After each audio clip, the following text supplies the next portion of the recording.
नमस्कार दोस्तों, आज मैं आपसे कुछ वर्ड्स डिस्कस करने वाला हूँ। सबसे पहले आपका मेरे चैनल में स्वागत है। Welcome channel. एंड मैं जो वर्ड्स आपके साथ डिस्कस करने वाला हूँ, ये सारे वर्ड्स आप डिफरेंट सिचुएशंस में यूज़ कर सकते हैं। स्पेशली इंटरव्यूज़ में, जॉब इंटरव्यूज़ में in simple words but effective words का यूज़ आप कर सकते हैं। इन वर्ड्स को अगर यूज़ करेंगे तो it will be to your advantage, आपको काफ़ी फ़ायदा हो सकता है।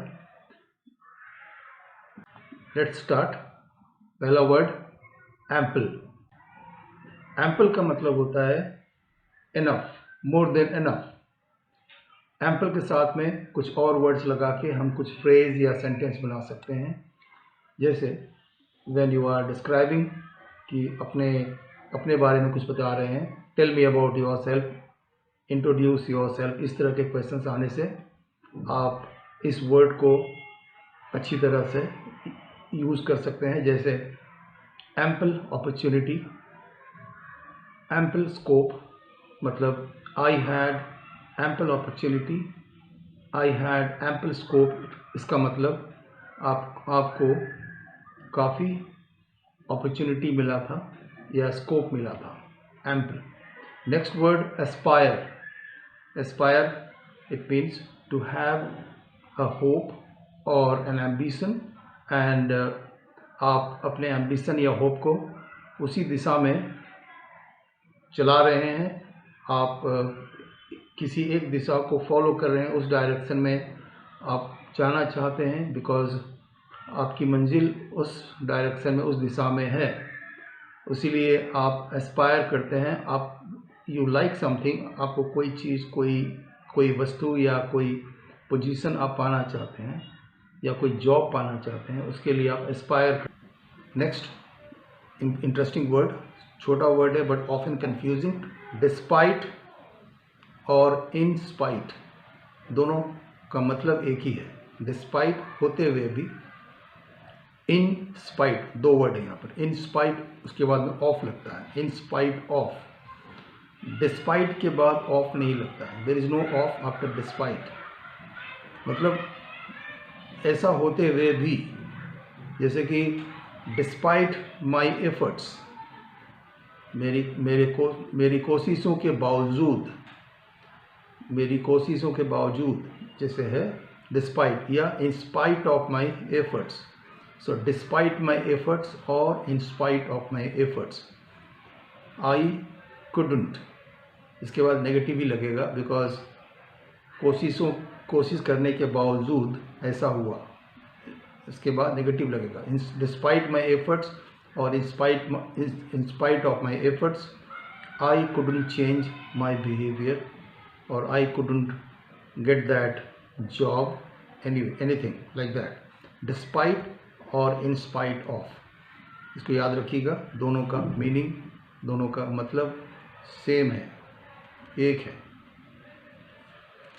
Go against the tide. Go against the tide मतलब धारा के विरुद्ध बहना। It needs courage. आप में अगर साहस है, हिम्मत है, तो आप जो ट्रेंड है, जो ट्रेडिशन है, उसके विरुद्ध, उसके विपरीत दिशा में जा सकते हैं। राइट। जनरली लोग ऐसा नहीं कर पाते हैं। People usually follow the heard, जो सब कर रहे हैं वो करते हैं। अगर आपको दिखाना है कि आप में कुछ स्ट्रेंथ है, तो आप बोल सकते हैं, you can say that I went against the tide. इसका मतलब आप में हिम्मत थी और आपने वो कर दिखाया, या वो बात आपने अचीव की जो बहुत ही मुश्किल था, डिफ़िकल्ट था, बिकॉज़ वो आम बात नहीं थी। अक्सर आम लोग कुछ दूसरी चीज़ कर रहे थे, दूसरी ही दिशा में जा रहे थे। आपने अपनी दिशा खुद चुनी। You followed your own path.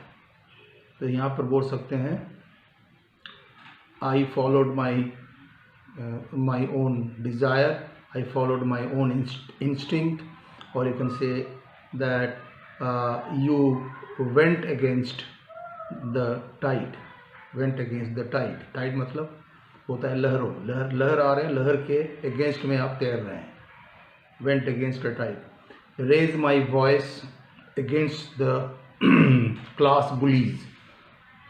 Raise your voice, दो वर्ड है यहाँ पर, रेज वंस वॉइस, दूसरा है बुलीज। रेज वॉइस मतलब किसी के विरुद्ध अपनी आवाज़ बुलंद करना, उठाना, मतलब विद्रोह करना या खड़ा होकर फेस करना। सो आई सपोज आप बोल रहे हैं अपने स्ट्रेंथ के बारे में, अपने ताकतवर पॉइंट्स के बारे में, तो आप ऐसा बोल सकते हैं, I was strong enough to raise my voice against the class bullies. Class bullies कौन होते हैं? कॉलेज या स्कूल में कुछ लड़के ऐसे होते हैं जिनका दबदबा रहता है, इन्फ्लुएंस रहता है, और वो दूसरे बच्चों को, दूसरे स्टूडेंट्स को सताते हैं, परेशान करते हैं, बिकॉज वे कुछ ज़्यादा ही शक्तिशाली होते हैं, उनकी पहुंच ऊपर तक होती है, इसलिए उनको क्लास बुलीज करते हैं। बुलीज मतलब जो परेशान करते हैं, किसी को तंग करते हैं। बट आपके पास करेज था, हिम्मत थी, आपने अपना वॉइस रेज किया तो I could raise my voice against the class bullies. तो यहाँ पर आप अपने पास्ट के बारे में, कुछ इंटरेस्टिंग एक्सपीरियंस के बारे में बता रहे हैं। There you can use this impressive words, and इसका जो मीनिंग है एकदम सीधे उतरता है, स्ट्रेट जाता है, इंटरव्यूअर को समझ में आ जाएगा कि you are a smart guy and you know how to use these common but wonderful expressions, right? एक और वर्ड है, एक और फ्रेज मैं बताता हूँ आज, वर्क ऑन। वर्क ऑन एक फ्रेज है, इसका मतलब होता है किसी पर कुछ काम करना, किसी चीज़ पर काम करना। सपोज आपको फीडबैक मिला है, आपने कुछ परफॉर्म किया, उसके बदले में आपको कुछ लोगों ने फीडबैक दिया। नाउ फीडबैक लेने के बाद, मिलने के बाद आप उस पर कुछ काम करेंगे, मतलब उससे कुछ सीखेंगे। So you can use this particular phrase, I worked on the feedback that I received, और you can say I worked on my feedback, right? Past tense में ये हो जाता है worked, I worked on my feedback. अगर present tense में बोलना है, अभी बोलना है, तो ऐसा बोल सकते हैं, whenever I get a feedback I work on it. Team के बारे में, टीम परफॉर्मेंस के बारे में, या अपने परफॉर्मेंस के बारे में जो बता रहे हैं पास्ट में या प्रेजेंट में, so you can say that during the team meetings we worked on our past achievements, और you can say we worked on the goals that we had set. जो लक्ष्य हमने स्थिर किया था, उस पर और कुछ काम किया, मैंने उसमें कुछ चेंजेस किया, कुछ मॉडिफिकेशंस किया। So work on is very important phrase, right?